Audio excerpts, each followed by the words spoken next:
My potrebujeme vykalibrované osivo, ktoré je krásne, ktoré je veľké, ktoré sa bude dobre siať a ktoré bude rovnomerne scházať.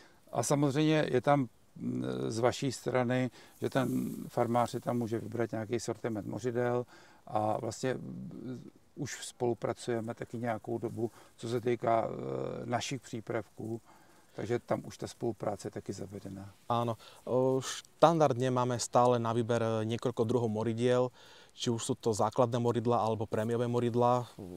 Pravidelne používame Redigo Pro, budeme tohto roku používať Sidron od Adamy.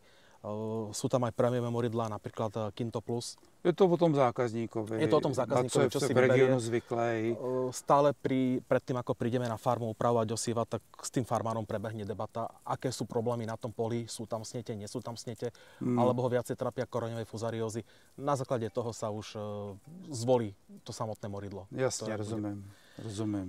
Ďalšou výhodou spolupracou s nami, farmár si osivo vyrobí pre seba na mieru. To znamená, to, čo chce, to tam bude mať.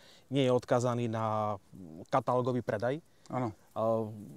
Väčšinou kúpi si osivo, ktoré má základné moridlo a tam to zhasne.